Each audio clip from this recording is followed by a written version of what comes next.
Sup flappers, welcome back to another video. And just during the time when you guys are the most fluttered, I don't mean to come in and disrupt your thought process or try to waver your predetermined resolve. However, I do think it's necessary that we start talking about this, as I don't know how many of you are aware of this particular scenario, but MiHoYo is constantly trying to make sure certain characters don't get overused, and I'm sure you guys understand and know that MiHoYo tracks almost everything that we do in Genshin Impact, from who we like to use in the overworld, popularity of all the characters, even to how many types of a certain dish is made every single day, and maybe even what type of NPC players interact with the most. And with that, it's no secret when I say that MiHoYo is actively balancing the game around the most popular character and their teams. So a good example of this is Venti, right? And of course, earlier than Venti, we have characters like Dlook. Now, you might be wondering, Walrus, why are you bringing up Dlook? Dlook is a patch 1.0 main DPS, right? Like, what's Dlook has to do with any of this? I mean, just look at where Dlook currently is. Now, do you think MiHoYo made an oopsie and be like, oh no, we nerfed Dlook unintentionally? Or do you think MiHoYo moved the game forwards away from Dlook in a predetermined manner? Now, what's important here is, going forward, it's best that we as players don't get attached to certain teams or certain units like our entire account depends on it. If you care about staying relevant to the game state and going forward, you want to continue performing well in endgame content,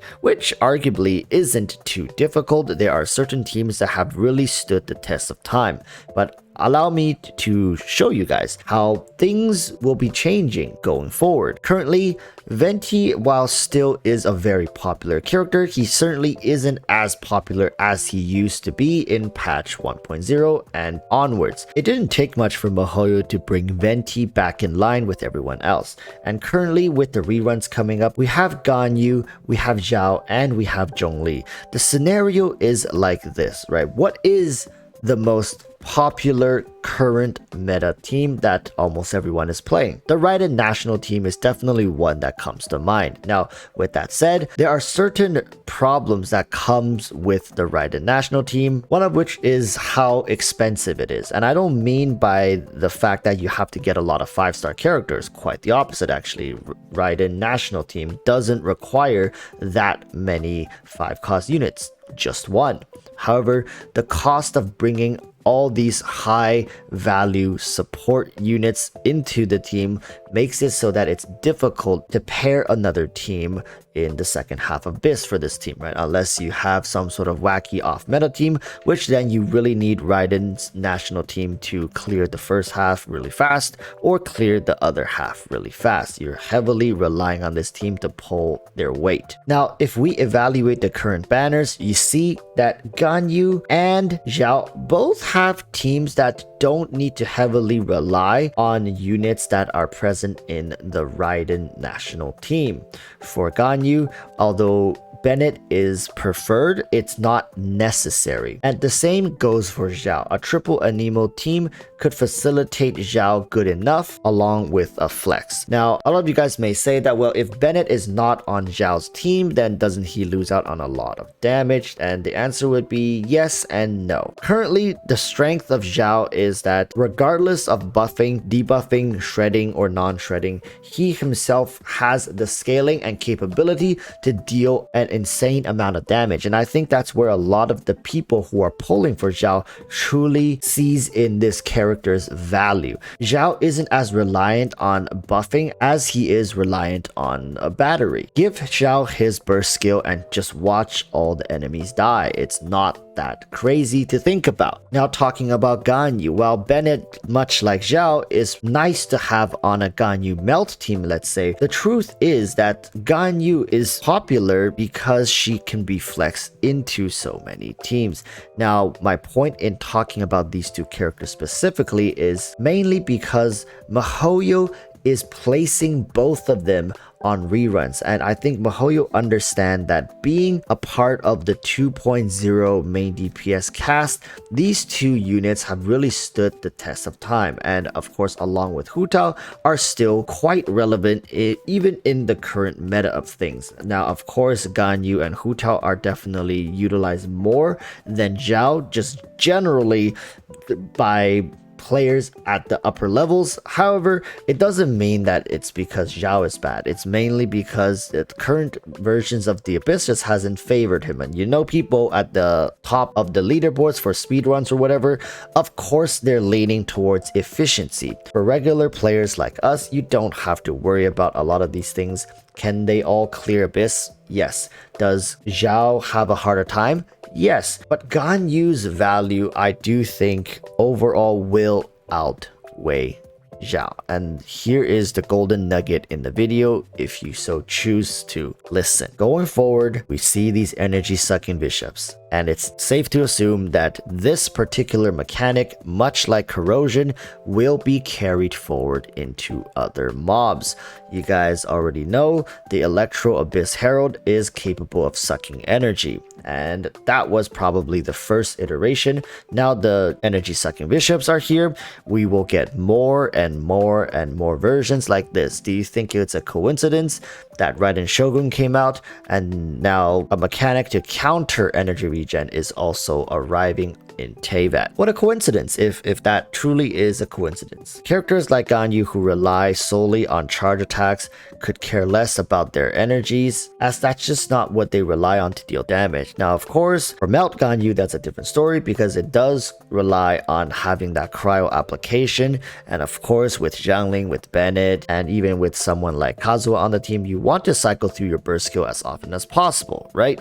Yes, but still, at the worst case scenario, Ganyu Charge Shot still is the source of damage carrying your teams. I'm saying, and I'm essentially making a prediction here, that Ganyu's usefulness will extend far beyond just what we currently see, but it goes into 3.0 and maybe even 4.0. And the main reason is because of her flexibility and the fact that she likely has many more ways to be paired with not just current units but newer units as well. Now, before we move on from this segment, just let me jot your mind a little bit regarding the whole energy sucking thing. Do you think it's also a coincidence that MiHoYo is incentivizing triple elemental teams starting with Goro, Ito, Albedo, or Zhongli, whichever one you want, and now I think even triple cryo teams? Really think about that, right? Geo, Ito doesn't really need that much energy, right? You're in a triple Geo team. Energy likely is not going to be that big of an issue. Same with triple cryo. Really think about that. It almost feels like MiHoYo wants to reward people for pulling and utilizing these triple elemental teams in the future to bypass or maybe have an easier time with these energy sucking mobs. Sounds like you're paying not only to enjoy these characters but also to bypass BS mechanics going forward that makes your life miserable. Very interesting, right?